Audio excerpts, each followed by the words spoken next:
하나하나 아깝다고 생각할 우리 사회의 다양한 비용들과 푼돈들, 삶의 전선에서 최선을 다하고 살아가는 우리의 모습도 제 몫에 맞는 평가와 그에 합당한 시선이 좀 필요한 시점이 아닌가 하는 생각을 하층이다, 이층이다. 이거는 네. 순전히 사람의 그 잣대로 이야기를 하는 거예요. 곤충이 우리 사람보다 몇 억 년 먼저 지구에 나왔거든요. 호모 사피엔스의 선배다 이렇게 얘기를 해요.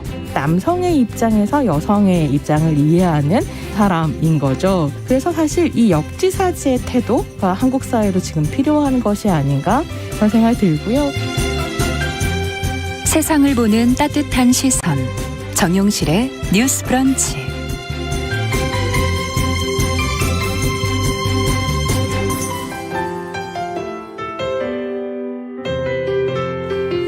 네, 정용실의 뉴스 브런치 듣고 계신 지금 시각 11시 31분입니다. 이번에는 시인의 눈으로 뉴스와 세상을 좀 들여다보도록 하죠. 오늘도 시시한가 방수진 시인 자리해 주셨어요. 어서 오세요. 네, 안녕하십니까. 오늘 어떤 뉴스를 좀 들여다볼까요? 아나운서님 요즘 인터넷에서 스로 시작하는 한 국가가 굉장히 스웨덴. 네, 아시네요. 역시 스웨덴이 정말 핫합니다. 이달 초 인터넷상에서 화제가 된 이제 그 뒤로 이어서 많은 기사와 칼럼이 이제 파생되면서 소위 스웨덴 게이트에 대해서 오늘 이야기를 좀 해보려고 하는데요. 게이트까지 나왔어요. 네, 굉장히 무게감이 있는데 얼마 전 스웨덴 사람들은 집에 친구가 와도 밥을 안 준다는 이야기가 온라인에서 글쎄 나오면서 말이에요. 이게 사실이다, 아니다, 갑론을박의 이제 경험담이 마구 쏟아지기 시작했는데 그랬군요. 각국 언론의 주목도 동시에 받았습니다. 정확히는 이제 지난달 26일이었는데요. 미국 온라인 커뮤니티 이제 레딧에 문화나 종교 차이 때문에 다른 사람 집에서 겪었던 가장 이상한 일이 무엇입니까? 라는 질문에 한 누리꾼이 이렇게 답한 거죠. 나 스웨덴 친구 집에 갔을 때 친구 엄마가 저녁 준비 다 됐다라고 하시더니 친구가 나한테 가족들이 식사하는 동안 너는 방에서 그냥 기다리라라고 했다. 이 글이 SNS를 통해서 급속도로 퍼지면서 소위 이제 샵 스웨덴 게이트의 해시태그와 함께 비슷한 경험을 했다라는 글들이 굉장히 올라왔고 여기에 우리나라는 물론이고 소위 손님을 굉장히 환대하는 문화권에서는 이건 상상할 수도 없는 일이다라는 반응이 있었습니다. 정말 스웨덴에 이런 문화가 있다는 게 사실일까? 우리 집은 그렇지 않다. 난 그런 일 본 적 없다. 라는 스웨덴 사람들도 있고요. 비슷한 경험을 했었을 것이라고 이제 추측이 되는 부분도 있는 거죠. 그래서 이런 말을 종합해 보면 1990년대 무렵까지는 이제 그런 문화가 있었지만 지금은 거의 사라졌다. 이게 좀 가장 적당한 답이 아닐까 싶습니다. 있긴 있었다. 네네네. 왜 이런 게 생겼을까요? 그러면은 언론에서 분석도 하고 인용도 지금 하고 있는 것 같은데 어떤 내용이 가장 설득력이 있다고 느끼십니까? 저는 이제 설득력이 있다고 느껴졌다기보다는 이 이슈의 근원을 들여다보기 위해서 반드시 주목해야 될 점 하나는 분명히 있다라는 생각이 들었어요. 스웨덴 게이트가 이제 단순히 손님에게 음식 대접을 하지 않았다라는 게 핵심이라기보다는 내 아이는 다른 집 가서 얻어먹어도 되지만 내 집에 오는 다른 아이는 얻어먹을 수 없고 먹게 되면 더치페이식으로 갚아야 한다는 그런 이기적 사례가 실질적으로 증언으로 쏟아졌기 때문에 이게 크게 불거진 거거든요.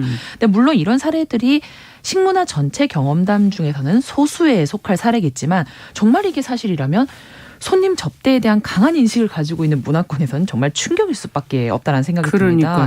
결혼식을 초대받아서 갔는데 정작 자기네들끼리만 밥을 먹고 손님들한테는 밥을 안 줬다라는 사례도 증언으로 나오니까 이게 과연 단순한 문화 차이로만 볼 수 있을까라는 생각도 동시에 듭니다.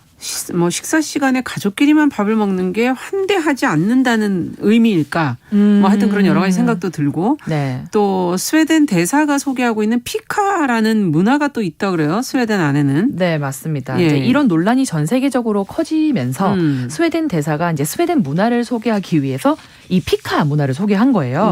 이제 바로 여러 사람이 함께 모여서 커피와 음식을 즐기는 문화인데 이게 손님을 환대한다 접대라는 거는 이제 사실 어느 나라든 가지고 있는 일종의 관습이자 문화인데 이 접대 문화를 어긴다는 게 사실 역사적으로 보면은 그렇게 쉽게 여길 것은 아닙니다. 왜냐하면 이제 이 문화가 서로 이제 숱한 전쟁을 겪던 시절에 정말 접대라는 거는 이제 물질적 정신적 호의를 넘어서 어차피 너희들과는 적대하는 관계라서 얼마 안 가서 죽일 텐데 뭐하러 잘해줄 것인가 이런 의미로 뒤집어 해석될 수 있기 때문에 주변이 다 적이군요. 그렇죠. 그러니까 식사 시간에 가족끼리만 밥 먹는다는 풍습을 정말 손님 환대를 하지 않는다라고까지 보기는 좀 그럴 것 같고 스웨덴 지역의 이제 역사와 문화적 차원에서 좀 보면 좋을 것 같아요.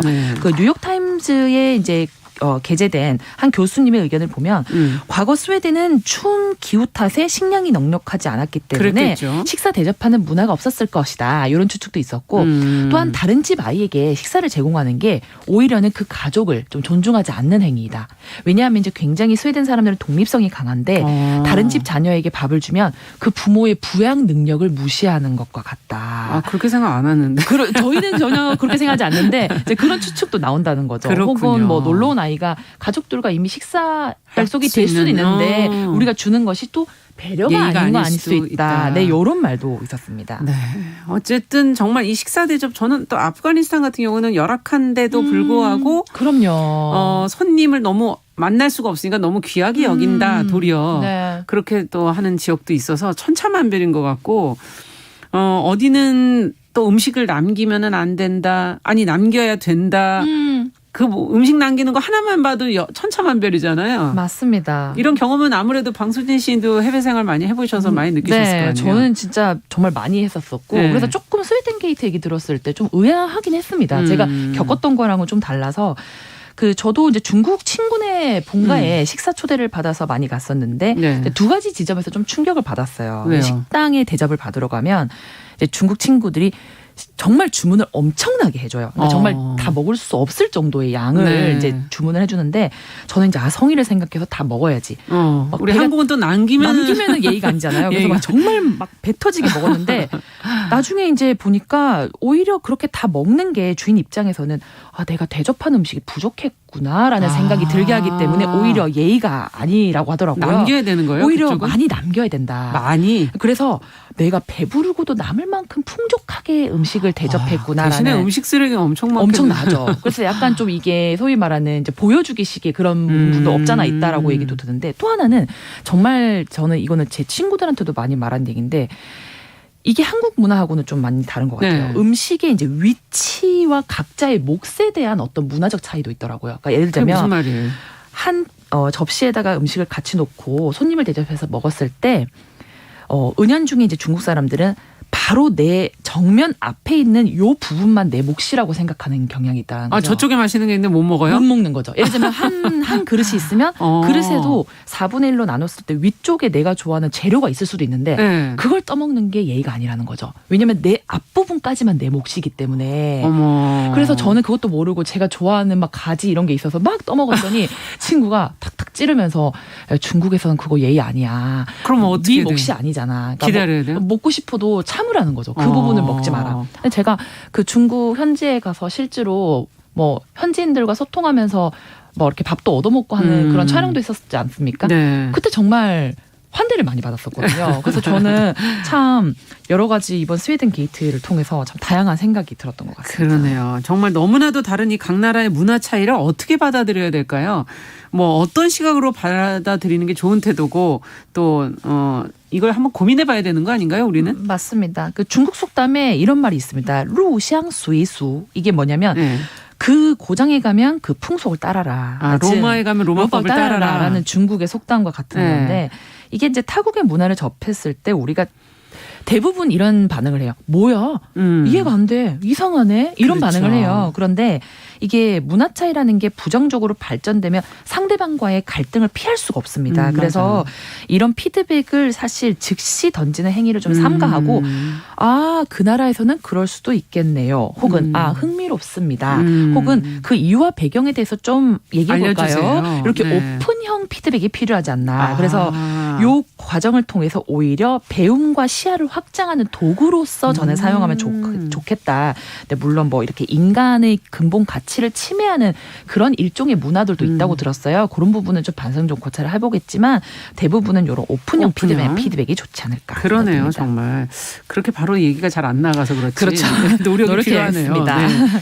그러면 이와 관련돼서 오늘 읽어볼 만한 시가 있을까요? 네, 정말 어렵더라고요. 제가 시 준비하면서 굉장히 어려웠는데 있는데 예, 그래서 오늘은 조금 이제 양해를 구해드려야 될 게 이제 시와 굉장히 가까운 거리에 있는 문학 장르 중에 하나가 희곡입니다. 희곡. 예, 그래서 네. 오늘 조금 특별히 이 희곡에서 좀 좋은 메시지를 하나 골라서 오늘은 좀 시적 호용을 해보는 날로 해서 제가 2022년 서울신문 신춘문예 당선작인 김마딘 작가의 나의 우주에게라는 희곡의 일부를 준비했습니다. 읽어드리고 마저 말씀 나누도록 하겠습니다. 네.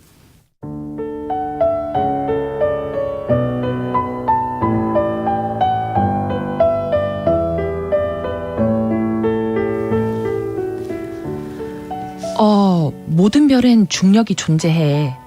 서로를 끌어당기는 힘이 있다는 거야. 하지만 왜 서로 부딪히지 않는 걸까? 생각해 본 적 있어? 아니? 그보다 더한 각자만의 움직임이 있어서야. 서로 간의 끌림마저 덮어버리는 회전운동처럼. 별들은 자기만의 궤도가 있고 그걸 서로가 알고 덕분에 각자의 영역을 지켜낼 수 있는 거지. 아니 그러면 절대 안 부딪히는 거야? 꼭 그런 건 아닌데 좀 어렵나? 아니 거리를 둔다는 거잖아. 뭐 그치. 나름 신이 만든 초기 세팅값이랄까?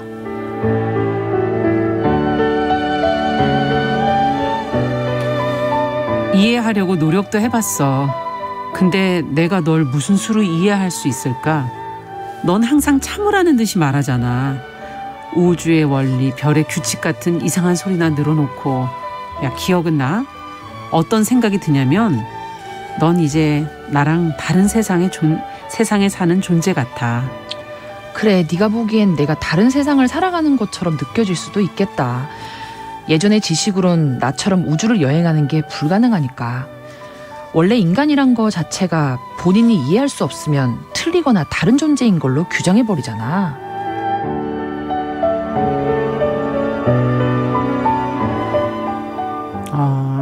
희곡 나의 우주에게 서울신문 신춘문예 당선자 김마딘 작가의 작품 일부인데요. 어떤 상황이 조금 작품 설명 조금 해주시면 더 이해가 쉬울 것 같아요. 이제 그 유성이라는 남성 그리고 햄이라는 여성 두 주인공이 나오는데 우주를 여행할 수 있다고 믿는 유성이가 등장하고 그런 유성이를 하염없이 기다릴 수밖에 없는 여자친구 햄이와의 대화가 이어집니다. 근데 시간이 지나면서 점점 이 둘의 어떤 대화와 소통의 간극이 일어나는데 왜냐하면 아무런 가치도 없어 보이는 그 정말 모래 하나를 얻기 위해서 현실을 모두 버리고 우주로 훌쩍 유성이는 떠나버렸고 그것이 도저히 햄이는 이해가 되지 않는 거죠. 네. 그래서 이 개인이 추구하는 가치관과 사고방식을 어떤 태도와 사고를 통해서 받아들일 수 있을지 이 작품은 계속 우리에게 질문을 하고 있습니다. 도대체 이해할 수 없다라고 말하는 혜미의 말에 유성이가 인간이란 것 자체가 본인이 이해할 수 없으면 틀린 거나 다른 존재를 규정하는 거야. 그러기가 라고 대답하죠. 네. 예. 그러니까 다른 고장의 문화와 간습을 이해할 수 없다는 이유로 좀 틀리거나 이상한 존재를 규정해버리는 우리의 현재 모습이 좀 일침을 가는 말로 저는 들렸거든요. 네. 그 개별적 존재로서의 사람도 모두 다른 모습을 갖고 있고 그런 사회와 고장은 당연히 개별성을 띌 수밖에 없는데 그래서 유성의 말처럼 별들이 자기만의 궤도가 있고 그걸 서로가 알고 각자의 영역을 지켜낼 수 있는 것처럼 좀 서로 다른 개체와 문화의 영역을 좀 보존해주면서 그렇게 살아간다는 것을 인정하고 영역을 넘어가거나 훼손하지 않는 범위 안에서 좀 궤도를 유지하면서 공존과 동행을 모색하는 게 우리의 좀 하나의 방법이 되지 않을까. 그래서 여러분들은 다른 문화와 혹은 다른 대상과 어떤 공존과 동행의 방법을 모색하고 계신지가 이 작품을 읽으면서 상당히 궁금해졌습니다. 그러네요. 시시한가 오늘은 최근 SNS를 뜨겁게 달군 일명 스웨덴 게이트 이 문화 차이를 어떻게 받아들여야 될지 방수진 시인과 이야기 나눠봤습니다. 말씀 잘 들었습니다. 네, 감사합니다.